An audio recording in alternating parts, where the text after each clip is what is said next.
to Reading Between the Lines, a show where I take you with me while I research through the pages of history, trying to read between the lines and see what really happened.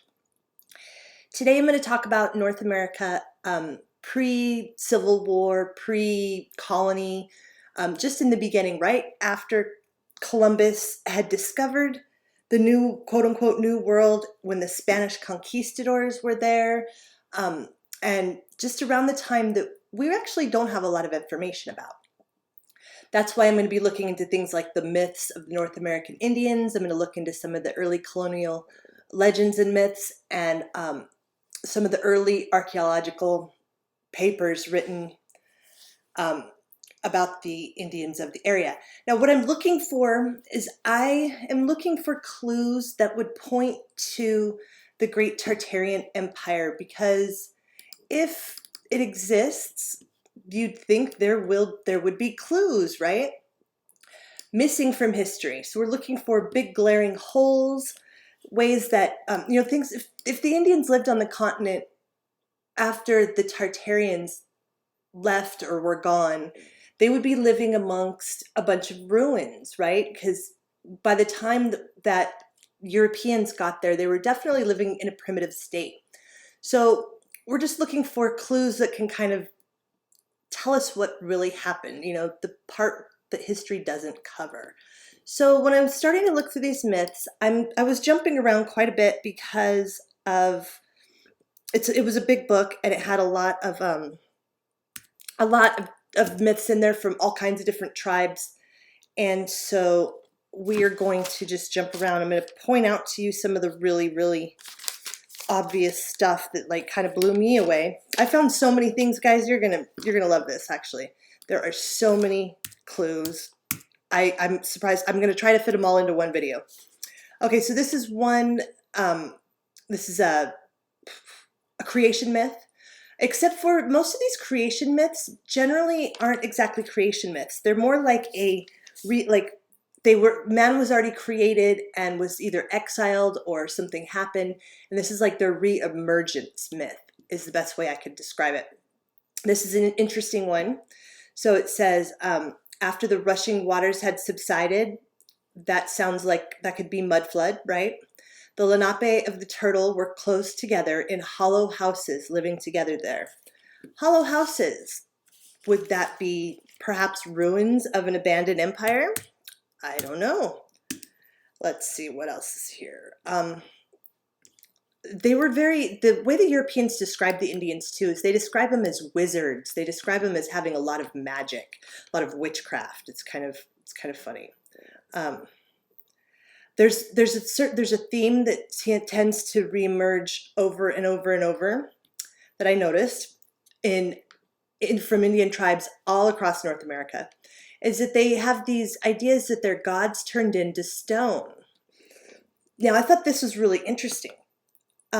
Sometimes their animal gods turned to stone, and sometimes their human gods turned to stone. Now, I was thinking about it from a different perspective. Okay, I was trying to imagine a primitive people, or a people who had just had a major disaster, who were wandering along the countryside amongst a bunch of ruins of a previous advanced civilization. And it made me think, what if they're seeing things like this, statues of people, of animals, in front of these buildings, perhaps in squares where they would have fountains and things. In Italy, all over Europe, there's all kinds of different representations of animals and people that are in stone. Wouldn't you think, if you were primitive in nature, as far as technology goes, and the tools that you had at your disposal were all very, very simple, you're using rocks, you don't have any metal, you don't have any kind of technology. If you saw a statue like this, wouldn't your imagination take you to think that that is a god that perhaps was frozen in stone? I think that is likely, because this is a theme that is repeated, like I said, over and over and over. There's another theme, and I call it the Great Wigwam theme. It's either the Great Wigwam or the Great Teepee or the Shining stone house on a hill. It's repeated over and over in these different myths. This is Glooskap. He's a common character. He's a mischief maker. I think he's a rabbit maybe, or he might be a coyote, but he's always messing with, he's always he's a trickster, trying to cause mischief, and kind of like the coyote and the roadrunner. He always ends up like the coyote, getting kind of caught in his own schemes. But this is one of the things is where, so the Indians say that Glooskap lives far away, no one knows where, in a very great wigwam. This great wigwam is mentioned in many different forms, many different tribes. It's either a great wigwam or a great teepee, like I said. It's usually shining. A lot of times it has a circle of light. Nobody seems to know where it is, but it's always where their gods came from. And they're afraid of these places. And oftentimes the hero of the story will venture to this great teepee. So this is, see the great teepee crowned with the color like the gold of sunlight, painted with a cluster of stars, right? It's just, I'm not going to take you to every single example, but I'll take you to a couple more. And this is from tribes all over the continent. Where's this one? Oh, he's looking for the sun in his son's home, which ends up being at a great lodge. Glorious with golden light.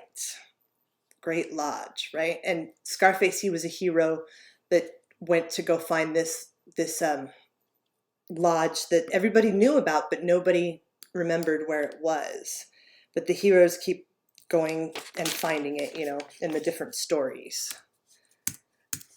Lodge, teepee. Now you have to understand that this is translated. This is a European translating in America, or Native Americans myth. So it's going to sound different to the Native American. You're going to say wigwam or teepee, depending on the tribe. But what they mean is home, right? They mean dwelling. They don't necessarily mean the specifics of the way a teepee is built. When they say teepee, they just mean a place where someone lives. And the rest of it's just pretty much Europeans, translation. Stone giants again. See, this is another thing where their gods were frozen and stoned. The early days there existed a malignant race. Okay, maybe not their gods in this example, but they're all over the place. Like sometimes there's bones that they find, which we know that there was giants in North America. They've been found. But a lot of times it could just be that they saw these statues, I mean, these representations or facades on buildings. I mean, if you had never seen anything like it, you would think that they were frozen, it was a being that was frozen too. I mean, that's the only thing that you could really use to explain it. Now, the Europeans say that they use the idea that these are just stones, natural occurrence in nature that kind of look like people. But the way that they talk about it, I think it's more than that. I mean, sometimes you just have to take this stuff literally and really look into it. This is another rock, or this is a rock lodge. Okay. So this is a story. It's kind of like the Three Little Pigs. And so in order to protect themselves, they turn their lodging into a rock so that they can be saved. And he did it with magic, because they didn't build things with rock. They didn't have masonry, not in North America. They didn't, I mean, there was some adobe, but not really. I mean, that's not really that strong. So his magic was able to turn their house into rock so that they would be saved. So they had this idea of rock houses, but they obviously didn't know how to make them if it took magic to actually make it happen. Another stone giantess, and it had in her arms the chief's baby. That could be a statue. There's a whole lot of statues that have a woman holding a child. You could attribute it to different gods. You could attribute it to the Madonna. There's a whole lot of them.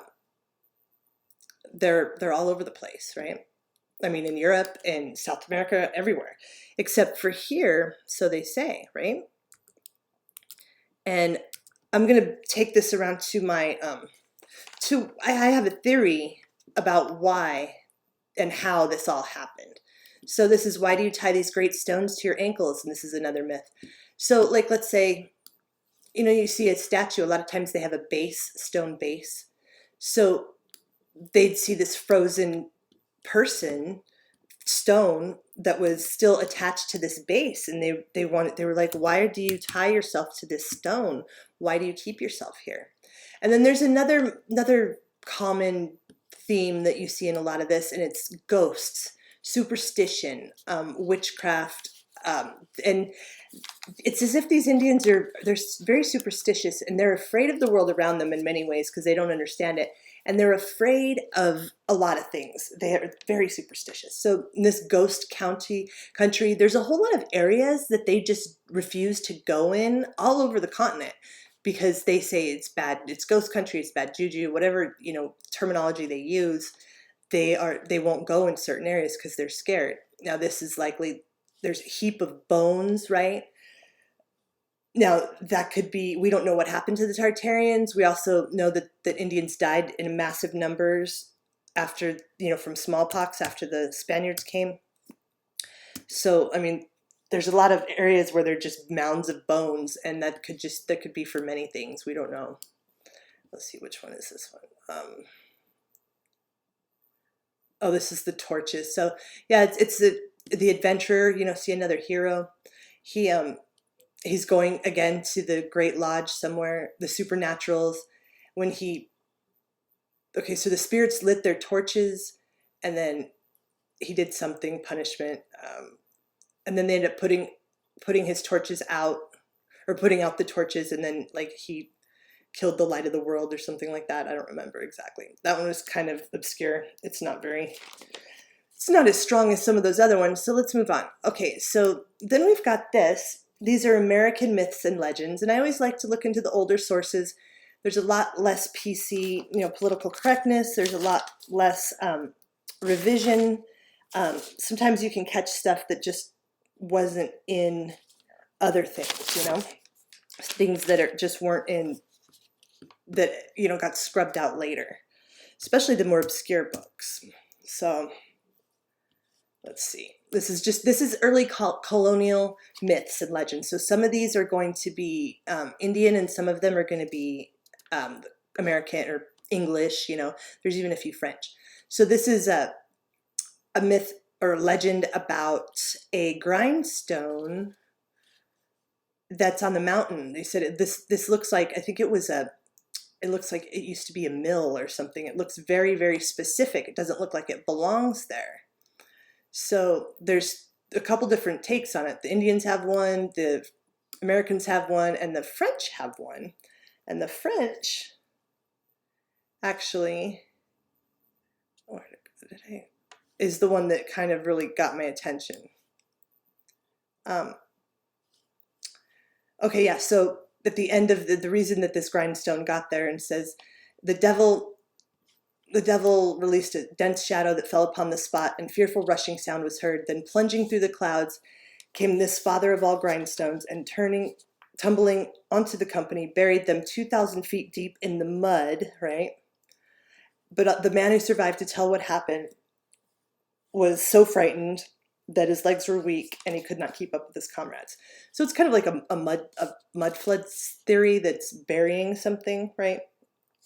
That one's not super, but it's a little obscure, but it's still there. Let's see what's the next one here. Which one is this? Oh, this is another one, turning to stone. You shall be turned to rocks on this mountainside. So, it's a god saying that I'm angered with you and I'm going to turn you to stone. I mean, that one is really, really, really prevalent. It's all over the place. Which I can imagine, if you saw those statues and you had no idea, they would haunt you. They would haunt you and your culture. They would haunt everybody. You'd make all kinds of stories up about them because you had to explain them somehow. I mean, they would be very, very spooky in the first place, and they would just, they would dominate a lot of your theories, a lot of your thoughts about where you came from. So this is just talking about a convent being burned. Oh, that's the other thing. With this is early colonial times. And they're so superstitious. And this was also not too far from the Spanish Inquisition, right? And my theory is, I'll show it to you in a little bit, but I think that the Spaniards might have gotten away with a lot of the gold. The Spaniards and the church might have gotten away with a lot of the Tartarian gold and might have been the original destroyers of a lot of things here. They were the first ones here, after all, and there is evidence. And then when the English came, they colonized very differently. The Spaniards were all conquerors. They were here to come and plunder and take and, just bully their way over everything, and they came for gold. The English came to live. I mean, it wasn't even the crown. It was just a lot of people who didn't want to be in England anymore. And there were some rich people that got charters, like the Plymouth Company or whatever it's called. They got charters and stuff, but they came with lots of people. And so it was a totally different kind of colonization. There was the elites, and then there was just the people. And I think the way the elites kept their secrets is with superstition. There was a lot of it. So this is a convent, okay? So they don't mention when the convent was built, but they mention how they hated it, a nunnery. So it was the target of all this like superstition of like, they were scared of it, basically. So there's prejudice. They're blaming these nuns for problems in Boston. They call it a Romanist convent, okay? Now, Romanist, that's also referring to the Catholic Church, but I think they probably, I can't imagine what this convent looked like, but I bet you it had columns and was just like the buildings so many were destroyed in the 1800s. So this is just one of the reasons why they would, right? So the great interruption of the Celts and Latins had then not begun. I think that's Irish and Italians. I think that's what that means. Anyhow, so it's just talking about how those people were terrible, and the population was so small, so nobody even liked them, and they call it the mystic, right? And it was so strange and foreign. They had the House of the Black Robed. It was just creepy, and so the whole town eventually comes up and just burns it down. And it talks about tunnels and dungeons deep under the earth under this building, which could be true, right?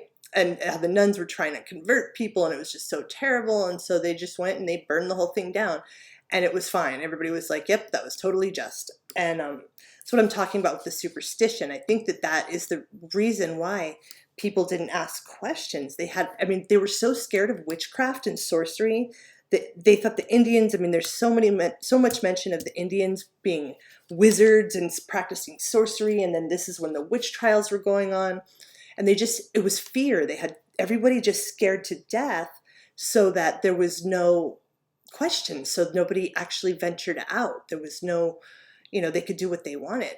So this is more about the superstitions. It was known that if one ate with witches, they would become a witch himself. It was really out of control, this superstition. And there were places in the woods they didn't want you to go to. You remember Robin Hood, the movie? It came out, the one with Kevin Costner came out a long time ago, I think the 80s. And the outlaws were kept safe in the woods because they made noises. They hung things up that made noises in the woods so nobody would go in there. It was a time like that when people just would not, they were scared, they didn't go anywhere. Which one is this? This is pointing out. So there's a place where one of these viceroys lives or whatever, and they call it Pomperong's Castle. They called it, even though it was a cabin. Was it a cabin? I don't know. Why would you call a cabin a castle? Seems a little strange to me. Let's see, which one is this? What's happening here? Okay, there we go. So this is just interesting. A borough of New York City, Staten Island, keeps a hold on the past not generally retained in districts where people come and go so fast that the meaning of home is unknown. This is kind of just tells you what the atmosphere of the time was like, what the culture was like, where relics and trophies are eagerly swept aside to make room for money-making institutions. So it's just kind of giving you a feeling for the people, the era. So they had no problem getting rid of relics of the past or trophies of the past, make room for the new. So here the old Moravian, I don't even know what that is, Moravian church, the home of the Italian liberator, and all of these things that were just fountain houses. Okay, that's interesting. What's a fountain house? Built when the chapel, castle, and tea house were erected in New Jersey. So it just goes on, and it's like talks about how all of these used to be there, and they're just swept aside and knocked down, and nobody cared because of the feeling of the day, which seems really strange to me. I don't know. The buildings that you see, I don't understand how anybody could actually knock those down and build the buildings that are up in replacement. It's unbelievable. So the Spanish castle, this is just, they're talking about St. Augustine. This is in Florida. I just wanted to point this out because they mentioned the Spanish castle. There's vaults in there. Structurally, they have so there's places that have no part in the defensive plan. So why would they even be a part of the castle, right? That didn't make sense to people of that time, that they would build something that didn't have a purpose, right? So it's likely it was built before these people would build it, right? But we don't know. It's Spanish. The Spanish records are mostly kept in the Vatican. So besides what's available, there's a whole bunch of them that are kept in the Vatican and are sealed. So it just talks about how this is a castle that's in Florida, that it has dungeons, it has skeletons and chains. I mean, that's not a New World type of place. It doesn't sound like. That definitely sounds very, very old world. I mean, a castle, in Florida? I don't know. It's not something we normally see. Which is this?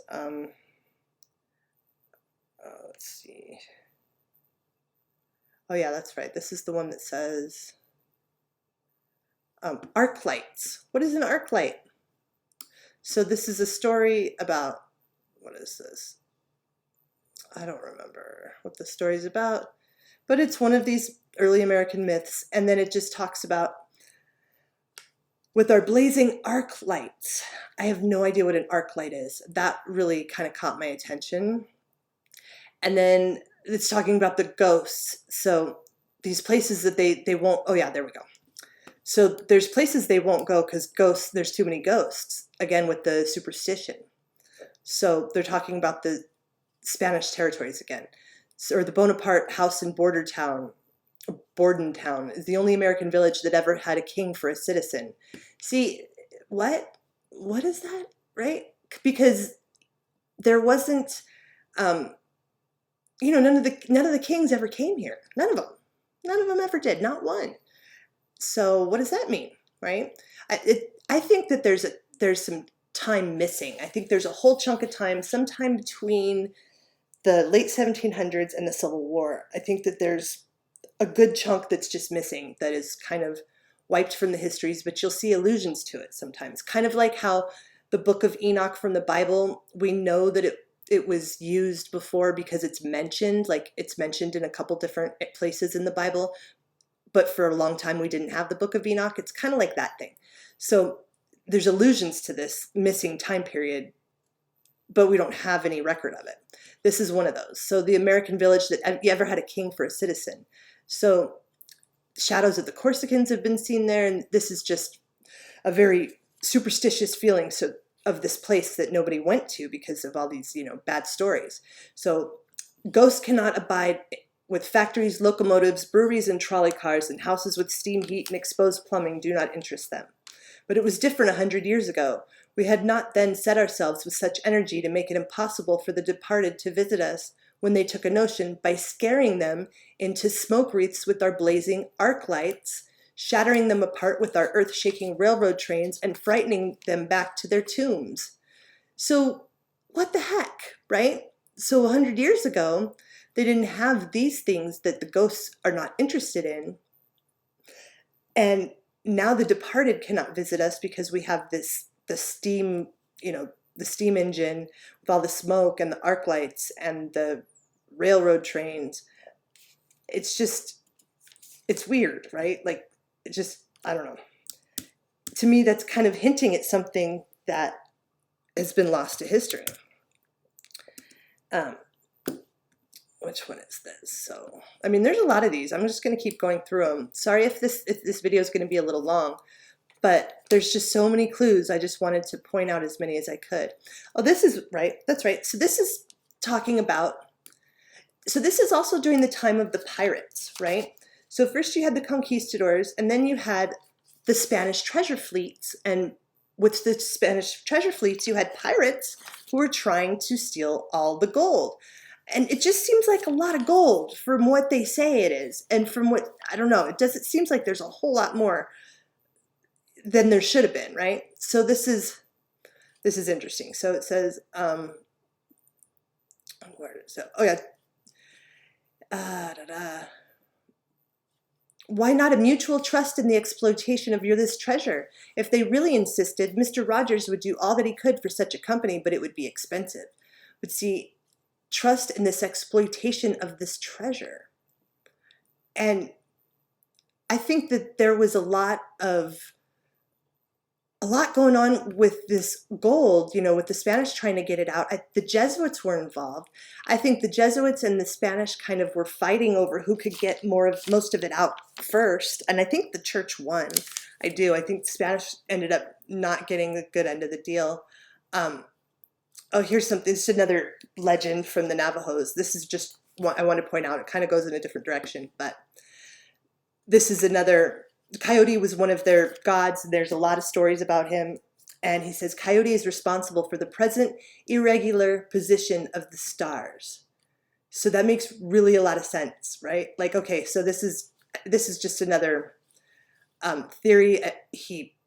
Coyote was expelled from the people of the lower world, or he brought about the expulsion of the people from the lower world, because their story is that they were in caves and then they came back out. They came up out of the caves. And it is Coyote who's responsible for the present irregular position of the stars. So what this says is that at one point in time, the stars were in a different position. And there's just they don't remember it, but they remember that they were in a different position, okay? So it was either, I don't know, like that could mean a lot of things, but the stars were different. And their history, you know, their legends still remember just a tiny piece of it, which means that they were either very advanced at one point or very, very old, or perhaps both. That's a Navajo myth. Okay, so then there's this one, the Archaeological Institute of America. Now this guy, he wrote this up in 1899, and he actually used to work for the Smithsonian, but then he stopped working for the Smithsonian, and he said he wouldn't say why. He's like, for reasons I will not say why. And there's a couple of really good ones in here. So this one, so he's talking about, this guy actually went down and he went to visit or live with the Southwest Indians for a while so that he could catalog their different tribes and their languages and things like that. And this was in 83 and 84. And listen to this. So he's just talking about how, and this is a real person, and this is like a real, you know, paper that was given to, it wasn't part of the Smithsonian, but it was done and it was written and it was published, okay, peer reviewed and published. So he's talking about how he went down there and then how he was among the Piros and the Tiwas who were transported to this vicinity about 1680, being obliged to return to Santa Fe owing to a serious attack of bronchitis. So soon as I was sufficiently recovered, I made a flying trip to the pueblo of San Juan. A flying trip. What? 83 and 84. 1883 and 84. And this, I read this whole book, and he doesn't talk like this. He doesn't use hyperbole. He doesn't use exaggerations. Everything he says is very straightforward and exactly what it is. It's like, a lot of it's very droll because he's just exactly writing down what he sees. And what? A flying trip? That's, I don't know. I don't know.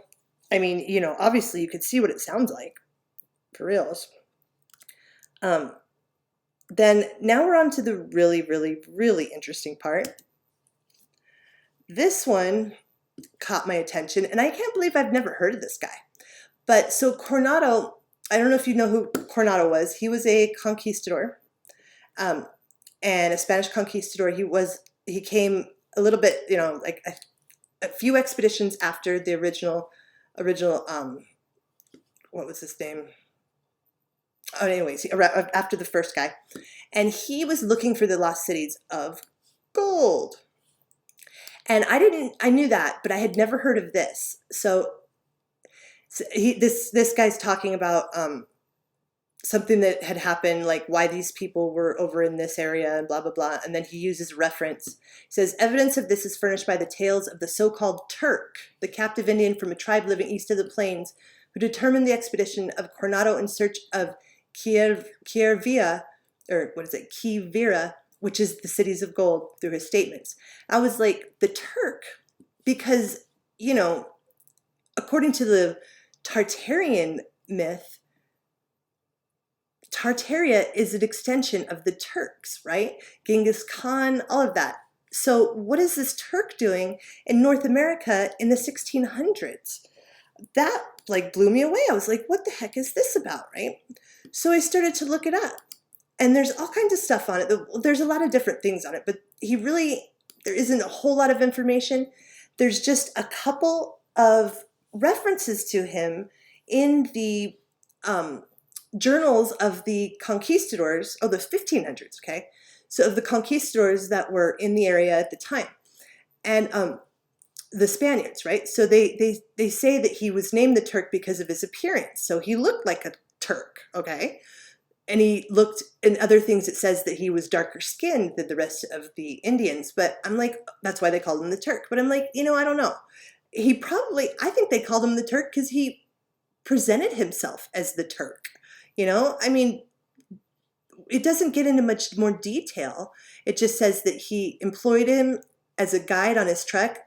They mention that he is of quote unquote superior intelligence than the other Indians around. Like, he can communicate better. He knows the area. He knows exactly what they want. He knows why they want the gold. He's like he's more like them than he is like the Indians. And so this one goes into it quite a bit. And he basically, Coronado hires him, and then they go, and it takes them like a month and a half, and they go, and then they say that they found it, but there was no gold there, and then the Turk was killed, and all of this. But there's a couple different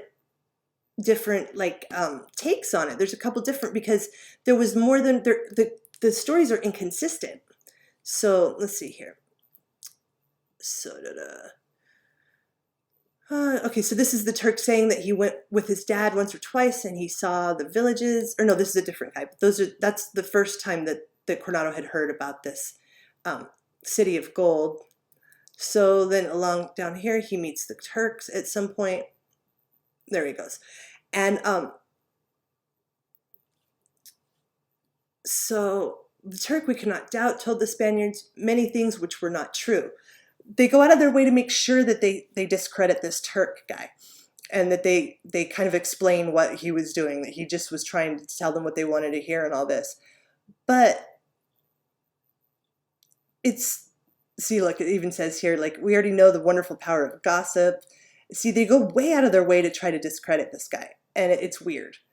They could just say he lied to them and they never found the gold, but they go out of their way and they really want to say that this is why he lied, and this is this, and this explains that, and they use too much to explain it when they don't do that with anything else.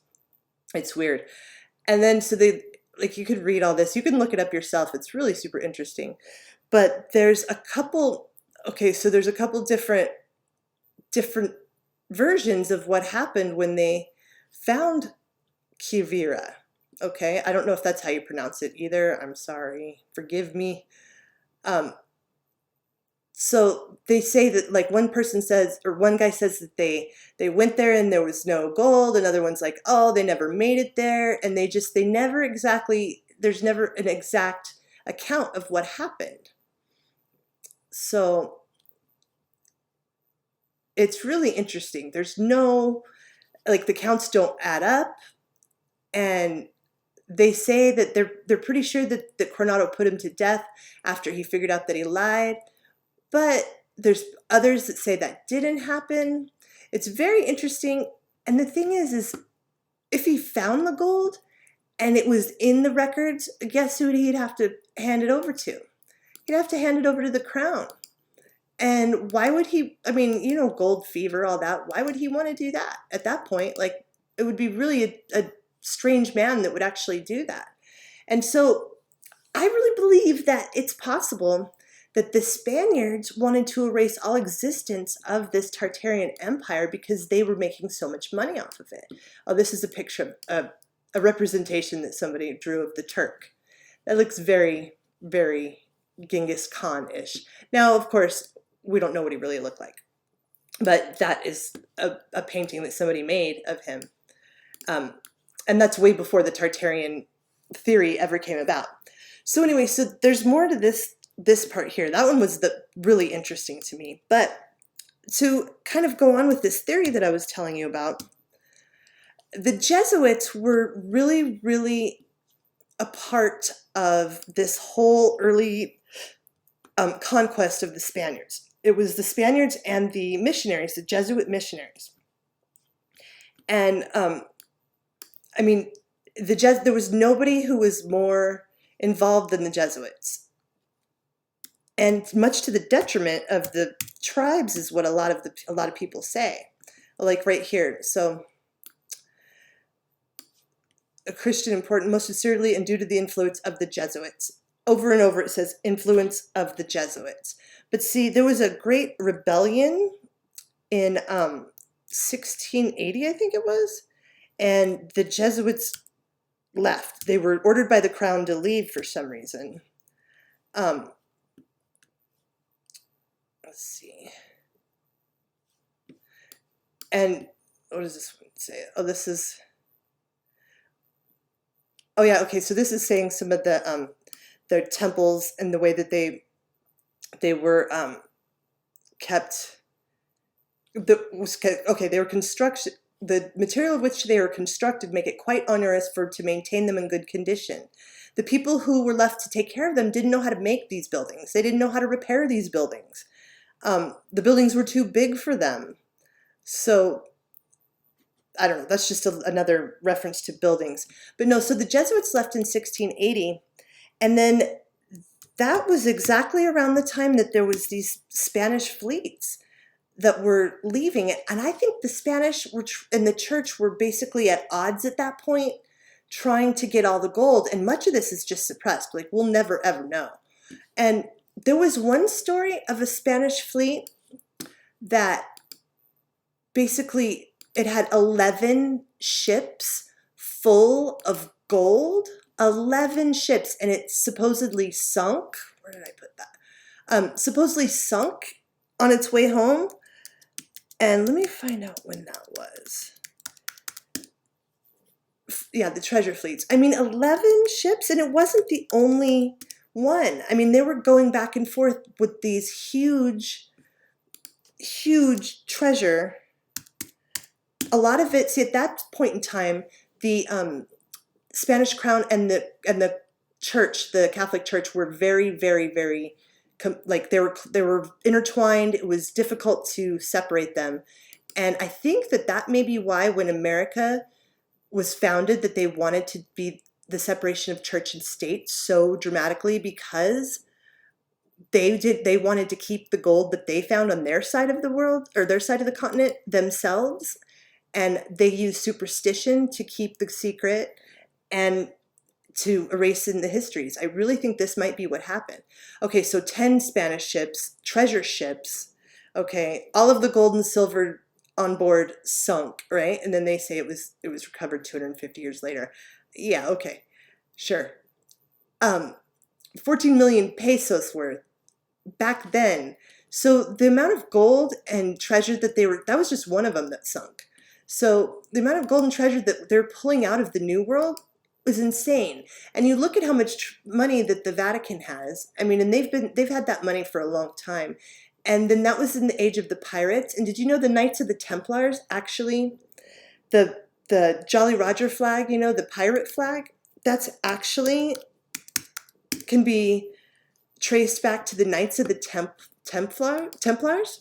That was their standard at the time, because they were pirates. This one, didn't have the thing there, but they were the ones that were the pirates, and they were stealing the gold, and they were brigading it back for the church, I believe.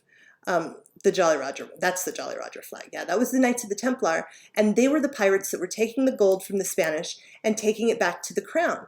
Now, there were also English pirates that were in the seas, and they were called privateers, and so that was different. They were taking it back to England, to that crown. Okay, so they were all fighting, the three of them were fighting over all this gold. And if you remember from Atlas Shrugged, there was because I remember the book Atlas Shrugged was in my last video. They even had pirates and gold, and I think it was Ragnar, somebody was the pirate, and they were stealing the gold from the ships. It's in the book. I don't know if it's in the movie. So it relates to that too. Anyway, so that's kind of what I think was going on.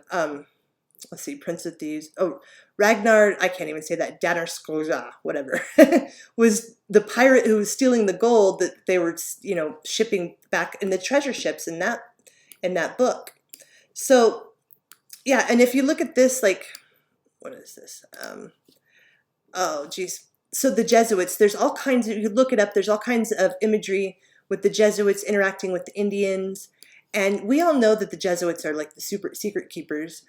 And so that's what I pretty much think happened. And I think that there's a whole lot of clues in these, in the myths and within the archaeological evidence that talks about it. I mean, in this guy, he mentions the Jesuits over and over and over. Oh, and this is interesting too. So this is talking about the Kachinas. All right, this is the headdress of one particular tribe, and they're talking about how the two-sloped staircase symbolizes the clouds, and then and all of these other things. But then I'll show you what it actually looks like. Oh, geez, where is it? Not there. I'll show you what it actually looks like. These things, and they've named these parts of these Kachinas, the symbolism of them. And I think that they're misnaming it on purpose. So these are the Kachinas. Like, look at this guy. They say that this here is supposed to represent the clouds, okay? And that this is a rainbow, and that this is, this is rain and all that stuff. But if you look at that, looks like a building to me. That looks like a building. That doesn't look like clouds. And it looks like there's something coming off of these buildings. This one almost looks like a birthday cake, but let's see if I can get it in there. See that? It looks like buildings with lights on top of them or something. But those aren't clouds. Those are buildings. I mean, I don't even understand how they feel like they can get away with saying that. Here's another one. This is supposed to be this is supposed to be clouds as well, and that looks like doors. And then there's the spiral or the star windows again. I mean, come on, for real? Like, how dumb do you think that people are? And I guess we are pretty dumb, because a lot of people just believe that. Look, that's just like the Egyptian deal there. That looks like a stadium. I mean, for real. I just. It's amazing to me what they think that they can just say, oh, that symbol is for this, and then everyone will just believe it. This is in Arizona. This was supposedly built in the 1800s. It's just, all of it is so crazy to me. Now that I know more about it, and because I really wanted to look into the history to see if I could find clues, because I don't want to believe something that's false. I want to actually find, I want to keep looking and keep finding things, because I don't want to find anything that's going to, or if I find something that disproves it, then I won't believe it anymore, because I don't want to believe something that's not true. This is Coronado and the Turk, and that's the city of gold. But the amount of gold that was taken from the New World, it was a lot. And I think that the Spanish and the church, the Catholic Church did a lot to cover it up. And then I think that the Revolutionary War was all about how the colonists didn't want to share the money with the crown. And then something happened. Something happened, and it's taken out of our history. And then, I think after the Civil War, something is when it restarts. I think that the Civil War wasn't what we think it was. And I think the Napoleonic Wars lasted longer than they say they did. I think it stretched out for longer. Anyway, that's my video for today. I know that's a lot of information. There's the Turk, what's with that flying thing? That one was cool too, like this one, like the flying trip. I would love to find out more about that, but I looked into it and I couldn't find anything. Yeah, I made a flying trip. There was nothing else about it. Nothing. So anyway, lots of clues. And every time I do this, I feel like more and more affirmed that there's definitely something wrong with our histories. And it's a fun mystery. Growing up, I always thought that we were done with mysteries. I thought everything had already been discovered, kind of like on the Truman Show, the way the teacher says that everything's already been discovered, when it turns out there still is a lot of mystery left to look into. And that is very cool. So you guys just like and subscribe, and have a wonderful day. Thank you. Bye-bye.